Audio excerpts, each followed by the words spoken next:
Longondo a tapé noir sur blanc à côté. Vous ne pouvez pas dire aujourd'hui que l'IDPS est un parti moins organisé. Pouvez-vous me citer un seul parti qui est mieux implanté en RDC en dehors de l'IDPS?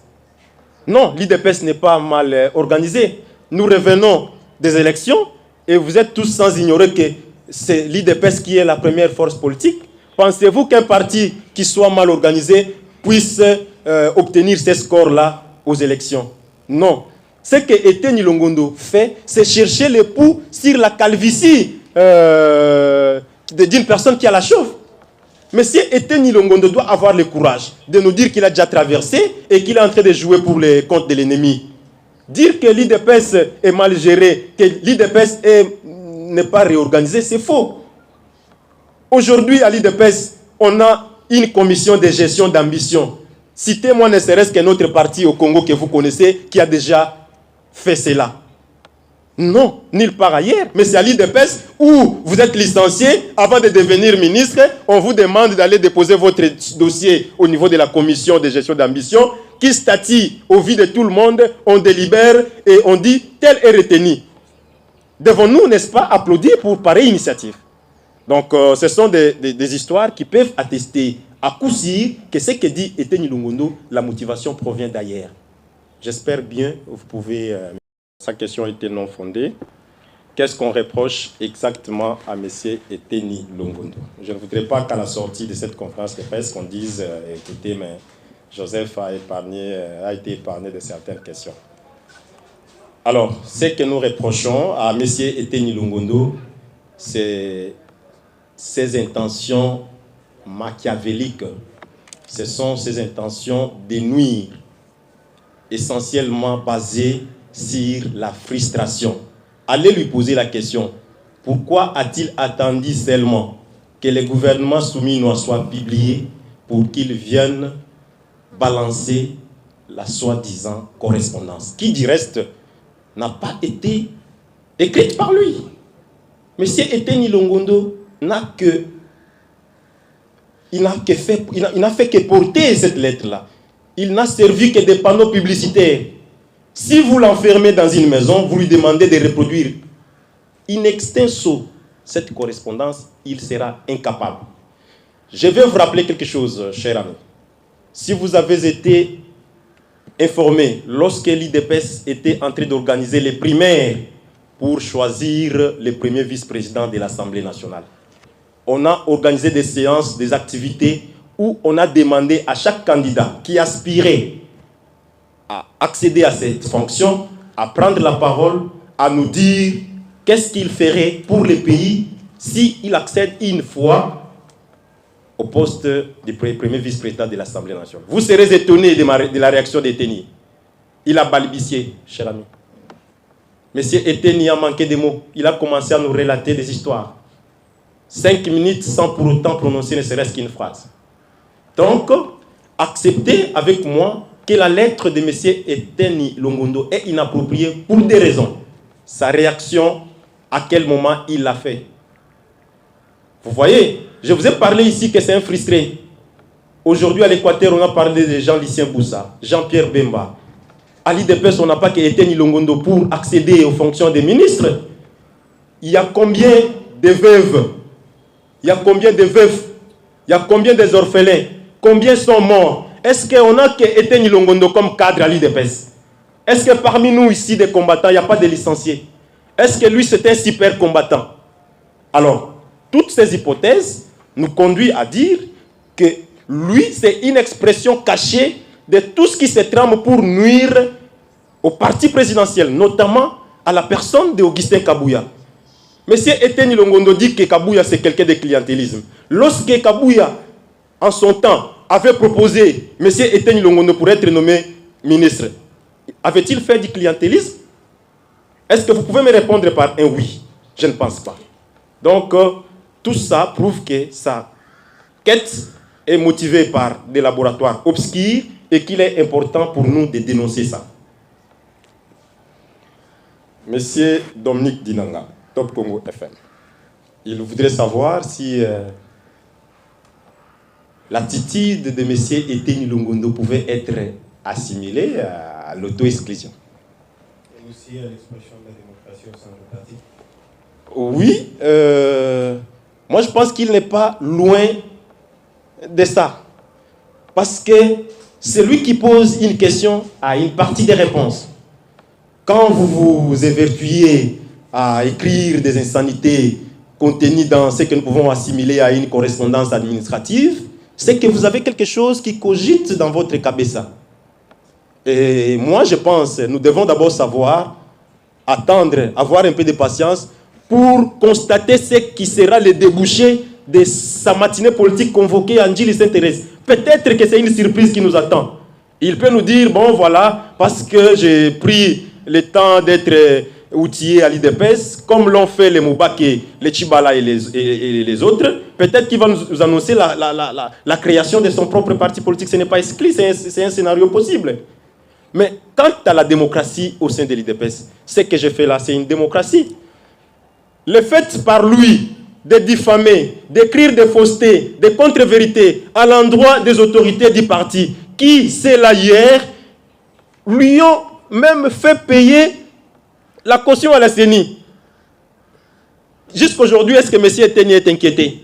Non, mais je vous ai convié, messieurs les journalistes, pour que je puisse démontrer qu'il est dans les faux au travers de son initiative.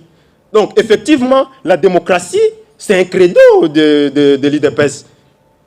Donc, cela ne pouvait pas, en tout cas, entraver ou remettre en cause l'existence de la démocratie au sein de l'IDPS. Chaque jour, matin, midi, soir, M. Augustin Kabouya est vilipendé. On l'injurie.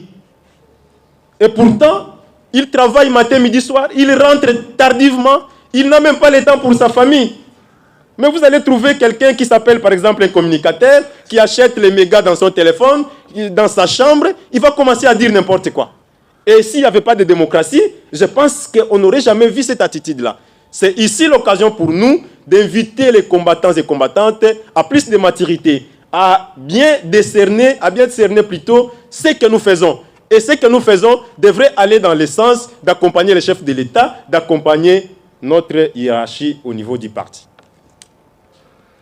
Alors, M. Christian voudrait savoir si nous avons peur du Congrès. Pourquoi nous avons peur du Congrès? Non, il faut changer. Personne n'a peur du Congrès. Je vous ai expliqué ici. Je pense qu'il est important que je revienne là-dessus. À l'IDPS, nous avons deux types de congrès. Il y a les congrès que nous appelons ordinaires. Ces congrès-là se tiennent à l'espace de chaque 5 ans. Aujourd'hui, il fera exactement près de 10 mois depuis que nous avons tenu les congrès au niveau de Ngandayala, en présence d'ailleurs de M. Eteni Longondo, alias André. J'insiste là-dessus, il faut lui poser la question pourquoi son prénom est méconnu du public. L'homme n'est pas à son premier forfait. J'en connais quelque chose. Donc, les congrès qui devraient être aujourd'hui convoqués, c'est les congrès extraordinaires. Mais pour quel objectif? Aujourd'hui, nous revenons des élections. Les problèmes les plus importants, c'est installer les institutions de la République. Et c'est ce que le chef de l'État est en train de faire. Ce qu'il attend de l'IDPS, c'est de l'accompagner à matérialiser cette vision pour pacifier, par exemple, l'Est du pays, pour donner des réponses au vécu quotidien du peuple congolais qui doit toucher au social. Aujourd'hui, l'urgence, ce n'est pas organiser un congrès extraordinaire. C'est vider de toute substance. On va convoquer cette session de congrès pour quel objectif? Donc je trouve que c'est non fondé penser de la sorte. Aussi, il faut savoir qui convoque les congrès. Ce n'est pas Eteni Longondo. Eteni Longondo et moi qui vous parle ici, nous sommes des membres simples. Et nous n'avons aucun droit d'exiger la convocation d'un congrès extraordinaire soit-il. Cette prérogative est reconnue uniquement aux structures et organes statutaires, à l'instar de la présidence du parti. Si, par exemple, les nationaux pouvaient se réunir, demander, nous avons telle question que nous voulons bien être abordée, là, on peut bien comprendre. Si nous avons, par exemple, la convention démocratique du parti qui exige la convocation du congrès, on peut bien comprendre. Si nous avons, par exemple, les fédéraux, les tiers des fédéraux qui le souhaitent, on peut bien comprendre. Mais Etienne Longondo, comprenez ensemble avec moi qu'il est mal placé, que ce n'est pas lui en tant qu'individu qui peut demander la convocation du congrès extraordinaire. Nous sommes au niveau de la procédure. Il faut savoir qui convoque, quelle est la circonstance qui fait qu'on convoque et pourquoi on convoque ces congrès-là. Donc c'est l'occasion pour moi de paraphraser parce que cette question est revenue dans beaucoup... Aujourd'hui, comme je l'ai dit, ce qui est important, c'est aller rencontrer l'assentiment du peuple congolais en ce qui concerne le bien-être social et non les congrès à l'IDPS. Je crois avoir vidé, je ne sais pas s'il y a une autre question. Justin Kabouya a ratissé large. Il faisait la campagne de redynamisation de l'IDPS. Pendant qu'il sillonnait province par province, M. Etienne Longondo était encore entre les murs de Makala. Peut-être qu'il a ignoré et que c'est ici l'occasion de le lui rappeler. C'est mettre la charrie devant les bœufs. L'urgence aujourd'hui, c'est d'accompagner Félix Antoine Tshisekedi, chef de l'État, à pacifier l'Est, à traiter la question des dollars. Aujourd'hui, c'est l'éducation des Congolais, l'infrastructure, c'est ce qui est prioritaire. Comment nous devons matérialiser les 6 engagements de M. Félix Antoine Tshisekedi? La question de 2028, ça va venir. Donc, ce n'est pas parce que vous êtes frustré et que vous devez demander aujourd'hui qu'on réorganise des assises pour parler de 2028. Qu'est-ce qu'il a dans son mémoire? Qu'est-ce qu'il cogite? Je vais m'associer à la thèse d'un confrère qui a parlé tout à l'heure et que peut-être il est en envie de créer son parti politique. Monsieur Etienne Longondo, c'est un frustré de haut rang. Mais cette attitude anti-républicaine devrait être abanie au sein de l'IDPS. Nous l'avons vu hier avec M. André Mbata. Qu'est-ce que nous n'avons pas vu M. André Mbata entreprendre comme initiative? Il était à gauche et à droite. Pourquoi il voulait s'éterniser à tout prix au poste de premier vice-président de l'Assemblée nationale? Comme si c'est une chefferie. C'est pareil avec M. Etienne Longondo, qui coûte que coûte voudrait rester au niveau du gouvernement. Pareilles histoires ne peuvent pas passer parce qu'à l'IDPS, nous avons beaucoup de candidats. D'ailleurs, je ne peux pas vous rappeler que l'IDPS c'est un parti de masse et qu'à cela, la chose devrait être automatique de manière rotative. Je crois avoir répondu également. Il n'y a pas qu'il y ait une fraction. Il y a UDPS Pro. Non, il n'y a pas eu fraction, cher frère. Il n'y a pas eu fraction parce que ce n'est pas la première initiative qui soit vouée à l'échec. On a connu beaucoup de départs à l'IDPS. Je ne peux pas vous citer Chibala, je ne peux pas vous parler de Benchika, je ne peux pas vous parler de Valentin Moubake. Donc, le départ de M. Etienne ici le souhaite ne va en rien impacter la bonne marche de l'IDPS. Pas plus tard qu'hier, Jean-Marc Kabounde se croyait au top. Il pensait qu'à travers son départ, l'IDPS allait chambouler. Aujourd'hui, vous en connaissez l'histoire. Donc, ce n'est pas parce qu'Etienne Longondo, s'il veut quitter, que l'IDPS va être cogné. Je vous dis merci pour cette séquence de questions, une série de questions aussi délicates, mais que nous allons aborder avec beaucoup de maîtrise. Alors, je vais commencer par M. Siméon. Je commence par la dernière question, celle de savoir en fait quelle pourrait être ma réaction au sujet de la réaction de Son Excellence M. Boussa. Mais qui n'a pas entendu les propos de M. Boussa lorsqu'il s'exprimait à l'INEKIN lors d'une conférence organisée là-bas? Il l'a dit, noir sur blanc, tout haut, ce qu'il pensait tout bas. Qu'est-ce qu'il a dit? Voulez-vous que je répète ce qu'il a dit, ses propos? Ça n'engage que lui. Il a dit, en RDC, on n'a pas un leadership visionnaire, stratège. On manque ça. Et du coup, le pays est dans l'inefficacité. Qui représente la RDC? N'est-ce pas Félix Tshisekedi? Quand vous dites qu'en RDC, on n'a pas un leadership managérial, un leadership visionnaire, N'est-ce pas vrai que vous remettez en cause l'existence de cette personne même qui vous aurait nommé au sein de son gouvernement à plusieurs reprises? Je pense que les conséquences devront être néfastes et directes. Il doit s'assumer. S'il ne reconnaît pas que Tshisekedi c'est son leader, il n'a qu'à démissionner. Et ça, nous ne pouvons pas l'exiger. Ça devrait se suivre automatiquement. Donc, s'il existe quelques petitesses dans sa tête à ne pas démissionner, nous allons nous lever pour laver l'image des marques de notre chef, lui pousser à la démission de force ou de gré. Donc ça c'est ça ma réaction. Ce n'est pas admissible qu'un haut dignitaire aussi du pays puisse descendre si bas jusqu'à jeter de l'opprobre auprès du chef de l'État.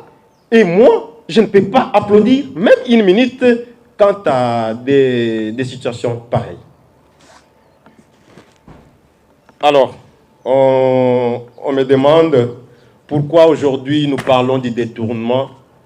Nous dénonçons les détournements de messieurs André et Teni Longondo. Chers frères, il y a lieu de noter.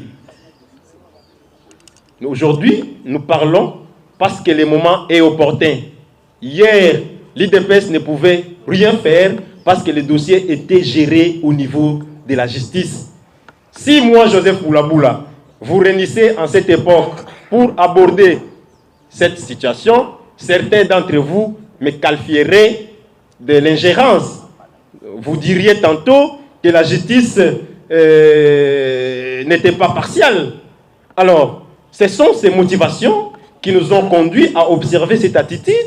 Nous avons dit laisser faire la justice dans ses prérogatives, instruire les dossiers, aller avec jusqu'au bout. C'est maintenant que nous nous sommes rendus compte que peut-être le dossier n'est plus abordé sous cet angle-là. Il connaît lui-même de quelle manière il a été relâché. Et c'est aujourd'hui pour nous l'occasion. D'ailleurs, que la justice vous acquitte ou pas, l'opinion publique sait déjà que vous avez volé et que vous aviez détourné. C'est pour nous l'occasion de vous rappeler cela. Nous vous le rappelons parce que vous dites que Augustin Kabouya n'a pas une gestion orthodoxe. Et pourtant, j'ai parcouru la fameuse correspondance de Sié, André et Teni Longondo. Vous pouvez, je vais vous la remettre. Je crois que M. Jean-Paul va m'aider, va me faciliter à vous remettre. Nulle part dans la correspondance de Sié, André et Teni Longondo, il a évoqué la mégestion des finances d'Augustin Kabouya. Et ça, moi, je m'en réjouis. Vous pouvez tout parler d'Augustin Kabouya, sauf cette façon de bien gérer les finances de l'IDPS. Il ne touche même pas aux caisses du parti. Allez poser la question à Maman Irène si vous la connaissez. Elle ne vous présentera aucun document, aucun chèque signé par M. Augustin Kabouya pour aller prendre l'argent dans la caisse de l'État. Voilà pourquoi nous venons de Nbalobakaso Monindo Kibelela. Donc, M. Teni Longondo n'a pas de leçon à nous donner. C'est un détourneur. Il a détourné seulement en l'espace, je ne sais pas de quel temps il a fait au niveau du ministère, mais des sommes et des sommes de dollars. Donc ce n'est pas un modèle. Je pense que vous aurez compris. Alors, les linges sales doivent se laver en famille. Pourquoi ne pas avoir initié la rencontre avec M. Teni Longondo pour aborder les questions du parti que d'apporter ça à la place publique? Chers frères, il y a quelque chose que vous devez savoir. À chaque action, se suit une réaction. Chaque action suscite une réaction. Lorsque vous vous déshabillez, vous ne pouvez pas dire, moi qui viens vous donner l'habit pour que vous puissiez vous habiller, que j'ai mal fait. Je ne pense pas. C'est M. Teni Longondo qui a fouetté la lettre dans les réseaux sociaux. Avec objectif de discréditer Augustin Kabouya et l'IDPS. C'est même Augustin Kabouya qui a prêché par l'exemple. Il a refusé d'intégrer les institutions de la République. Monsieur Augustin Kabouya a refusé de devenir premier vice-président de l'Assemblée nationale pour qu'une autre personne puisse les remplacer. Pensez-vous que cette personne, mais il a les ABC de la gestion? Qu'est-ce que vous voulez qu'il fasse pour que vous puissiez arriver à comprendre? Sauf si vous êtes animé de mauvaise foi. Donc, l'entretien, on l'a eu plusieurs fois. On a organisé un cadre d'échange Monsieur le secrétaire d'ailleurs avait rehaussé de sa présence cette activité où on avait rassemblé tous les fils et filles de l'espace équateur et consorts. Les images existent. Quelle démarche nous n'avons pas vu être menée par M. Augustin Kabouya? Etienne Ilongondo est parmi les personnes qui peuvent appeler Augustin Kabouya plus de 5 fois le jour.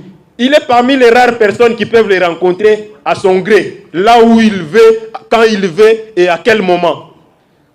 Ça, ce n'est pas le problème. Le grand problème pour M. Etienne Ilongondo, c'est le fait de ne s'être pas retrouvé au sein du gouvernement souminois. C'est un frustré. Il voulait bien réintégrer cette fois-ci au gouvernement pour aller davantage massacrer les caisses de l'État.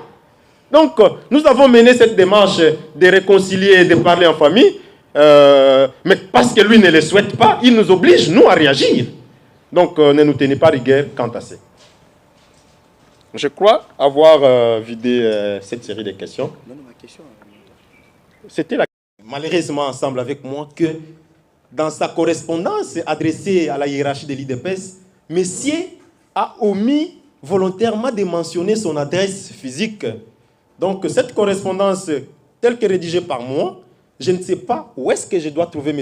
Etienne André Ilongondo pour le lui déposer. Je me pose la question, est-ce que c'était par peur de la clameur publique?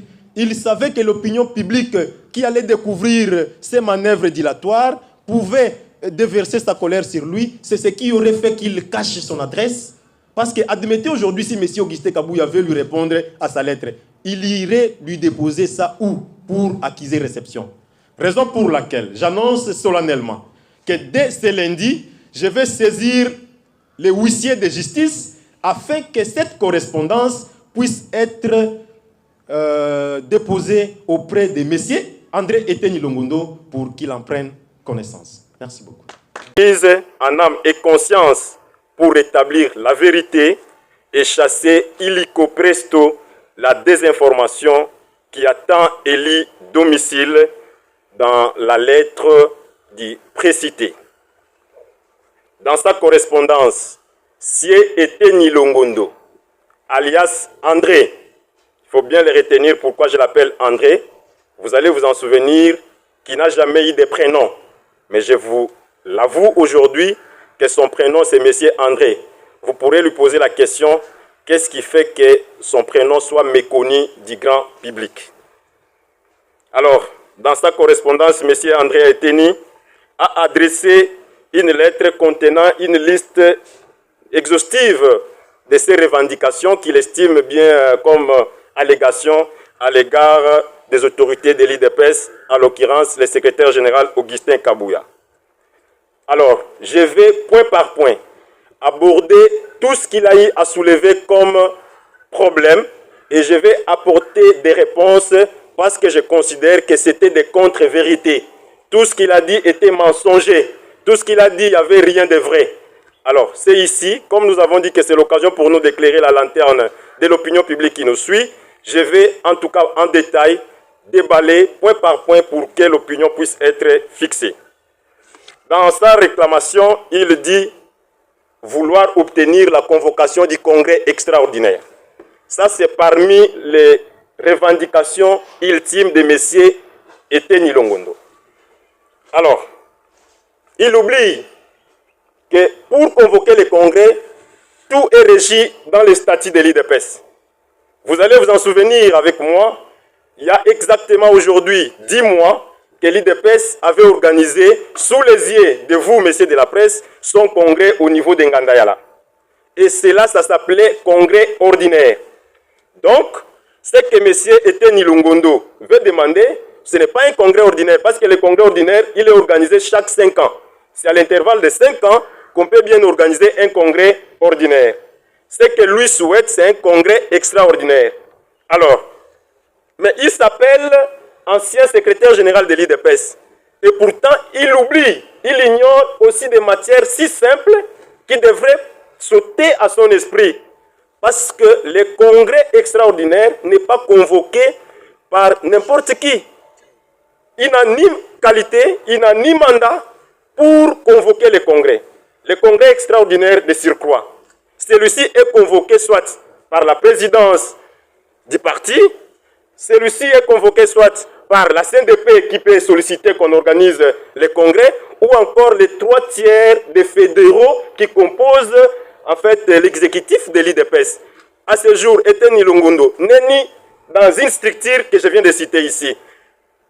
Alors, vouloir demander, exiger l'organisation du congrès extraordinaire, c'est utopique. Donc, je vais les recommander vivement de lire l'article 19, alinéa D de nos statuts, qui reviennent longuement sur les circonstances qui peuvent, en fait, motiver pour que nous puissions convoquer un congrès extraordinaire au sein de l'IDPS. Messieurs et dames de la presse, dans un autre chapitre, M. Etienne Longondo dit que le parti ne s'est pas mobilisé des ressources financières nécessaires. À ce sujet, je me dois le devoir de lui poser une question. Combien a-t-il contribué au trésor du parti pendant qu'il était ministre de l'enseignement, passez-moi l'expression, de la santé, ministre honoraire de la santé. Monsieur Etienne Longondo peut-il aujourd'hui prouver à l'auguste public qui est ici, à l'opinion, nous montrer ses récits? S'il avait contribué ne serait-ce que même 10 $, peut-il brandir les récits qu'il contribuait? Parce que vous allez vous en souvenir, dans un parti politique, il vit, il fonctionne grâce aux contributions de ses membres. Les 10% qui doivent normalement être rétrocédés au parti, c'est ce qui fera que la vie au parti puisse être sereine. C'est avec d'ailleurs cet argent-là qu'on a eu à payer sa caution pour qu'aujourd'hui qu'il soit élu député national. Donc, acceptez, messieurs et dames de la presse, que je puisse changer de style. Cette fois-là, je vais m'adresser directement à monsieur Etienne Longondo. Monsieur Etienne Longondo, j'espère que vous me suivez et que vous allez comprendre mon message. Vous avez parlé dans votre correspondance qui s'assimile à une rébellion du clientélisme. Mais je voudrais, moi, me retourner à vous. Pouvez-vous nous dire, si vous étiez aujourd'hui nommé ministre, alliez-vous parler du clientélisme? Admettons que vous puissiez aujourd'hui figurer dans le gouvernement insoumis-noir. Alliez-vous parler aujourd'hui qu'il y a du clientélisme? Quand vous étiez au gouvernement, qui étaient les membres de votre cabinet? Pouvez-vous avoir ne serait-ce qu'une minute de courage pour éclairer l'opinion que dans votre cabinet, vous étiez impartial? Non. Je pense que la réponse, c'est celle-là. Aujourd'hui, venir brandir votre frustration en public parce que vous n'avez pas été nommé au gouvernement souminois, c'est de la mauvaise foi tout simplement. Comment voulez-vous, dans un gouvernement de souminois, nous avons plus de 4 ministres de l'Équateur. Je peux bien vous citer et vous en connaissez. Je ne peux pas citer Jean-Pierre Bemba que vous connaissez. Je ne peux pas citer le ministre de Mboyo. Je ne peux pas les citer. Je ne peux pas citer Jean-Lissier Boussa. Ils sont nombreux. Alors, vous pensez que cette façon de faire, créer seulement un climat malsain, remettre en pâtir tous les efforts que nous avons consentis pendant de nombreuses années pour s'attaquer à l'IDPS, à Augustin Kabouya, parce que vous n'avez pas été... Moi, je pense que c'est de la mauvaise foi, simplement. Il joue le jeu de l'ennemi, il joue le jeu des détracteurs. Derrière les actions d'Etienne Longondo se cache une forêt. Et nous devons être vigilants, nous devons dénoncer ce complot macabre qui est en train d'être orchestré en vue de distraire l'opinion. Au lieu que nous soyons là en train de soutenir les 6 engagements du chef de l'État, tel que promis lors de sa campagne, Etienne Longondo va détourner l'attention de toute l'opinion afin que nous puissions enfin ne pas réaliser ce dont nous nous sommes affinés comme objectif. Alors, je les recommande vivement de lire l'article 30 des statuts où lui parle encore de la convocation de la réunion de la CNDP. Là aussi, il y a à boire et à manger. En réalité, je me pose la question si, effectivement, M. Etienne a ne serait-ce qu'une minute pour lire les statuts de l'IDPS. Il peut aussi bien lire, mais je me demande s'il les comprend. Parce que la convention démocratique du parti au sein de l'IDPS est régie. Ceux qui composent la convention démocratique sont bien connus. Nous avons les députés, nous avons les mandataires, nous avons les ministres. Aujourd'hui, à quelques mois après les élections, vous venez demander qu'il ne s'est jamais tenu. En fait, la réunion du Congrès démocratique du parti, c'est être encore de mauvaise foi, une fois de plus, c'est une contre-vérité. Parce que jusqu'aujourd'hui, le processus d'installation des animateurs des institutions, ça continue. J'espère que vous pouvez être bien d'accord avec moi. Au niveau du Sénat, on est en train de s'apprêter à organiser les élections. Mais si on avait convoqué hier la réunion du Congrès de la Convention démocratique du parti, allions-nous avoir les représentants de l'IDPS du Sénat pour siéger dans cette réunion? Si vous êtes mieux informés que moi, vous allez vous rappeler qu'il n'y a pas plus tard qu'hier, les gouverneurs sont en train d'être notifiés.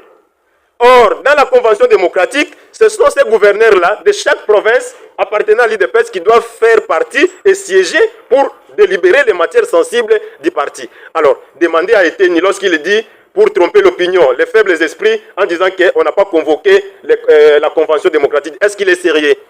Est-ce qu'il peut se regarder en face, se dire qu'il est sérieux?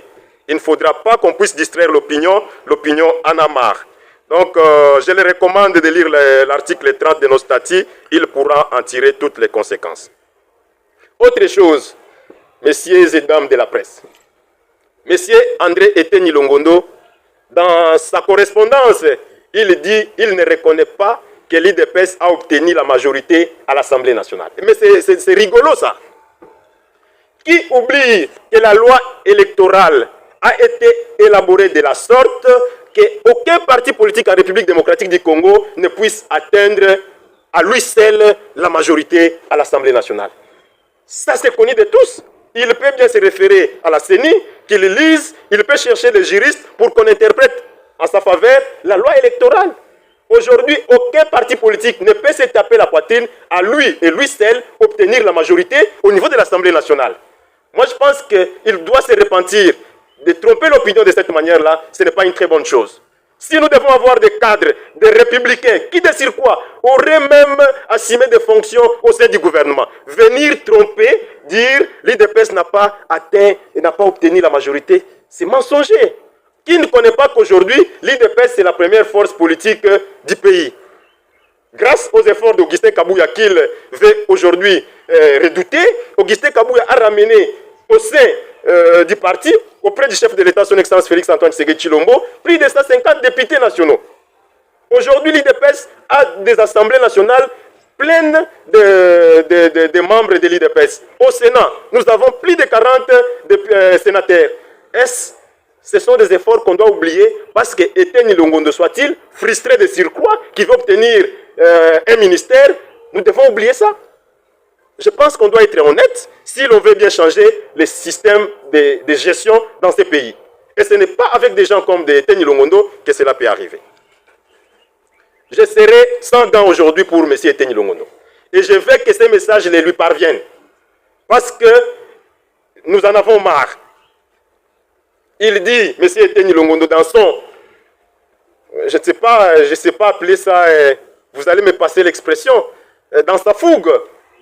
Il s'attaque, il est contre les matinées politiques. Et pourtant, matinées politiques instituées par fait docteur Étienne Tshisekedi pour permettre l'échange entre la hiérarchie du parti et la base. Monsieur Eteni Longondo, lui, il est contre cette pratique des matinées politiques. Mais il se contredit, hélas. Il se contredit également. Pas plus tard qu'hier, lui-même a programmé une matinée, une activité en Angelis Sainte-Thérèse. Mais comment les Congolais peuvent accepter des histoires comme ça? C'est impossible, ça ne passe pas. Eteni Longondo est contre les matinées politiques, mais il projette une activité Angelis Sainte-Thérèse qui s'apparente également à la matinée politique. Mais sa lettre est vide. Que devons-nous finalement retenir de la correspondance d'Eteni Longondo? Parce que je suis en train de vous démontrer sur toutes les lignes, noir sur blanc, que cette lettre a été cousue sur fond des mensonges, des contre-vérités, seulement pour ternir l'image d'Augustin Kabouya. Messieurs et dames de la presse, Monsieur Eteni Longondo ne fait que tomber à côté de la plaque. Je vais aborder un autre sujet lorsqu'il parle des audiences. Il dit, M. Kabouya, dans ses revendications, ne reçoit pas de combattants. Ça, c'est encore utopique. Néanmoins qu'il ait un problème particulier avec celui-ci. Sinon, le général Augustin Kabouya dispose de son temps pour recevoir qui que ce soit. À sa résidence privée, il reçoit des gens. À la permanence, matin, midi, soir, il reçoit des gens. Dans son bureau privé, c'est le même travail qu'il fait. Je pense qu'à ce sujet, toute personne éprise de bonne foi peut bien le témoigner. Je ne vois pas un seul instant là où Augustin Kabouya se prive cette possibilité de recevoir les combattants. Donc c'est encore un mensonge et qu'il faille dénoncer. Qu'il faille être dénoncé, je voulais dire. Concernant l'orthodoxie de gestion. Bon, ça, je veux vraiment poser la question à la presse. Pouvez-vous croire que M. Eteni Longondo peut nous donner ne serait-ce qu'une leçon en ce qui concerne la gestion orthodoxe de la chose publique? Qui n'a pas connu le scandale de Covid-19? D'heureuse mémoire, ça fait couler encre et salive. M. Eteni Longondo a détourné dans ces pays aux yeux de tout le monde, pas la nuit, la journée, s'il vous plaît. Mais ça fait révolter ça. Quelqu'un comme ça qui détourne l'argent, pas seulement de Covid-19, il a même détourné l'argent qu'on lui avait donné pour l'organisation des obsèques d'Étienne Tshisekedi. Est-ce que vous pouvez vous imaginer? C'est aujourd'hui l'occasion pour nous de dire à l'opinion publique que lorsque nous avions organisé les obsèques de Yachichi dans cette ville, M. Eteni Longondo n'a pas pu bien gérer les fonds qui lui étaient donnés pour cela.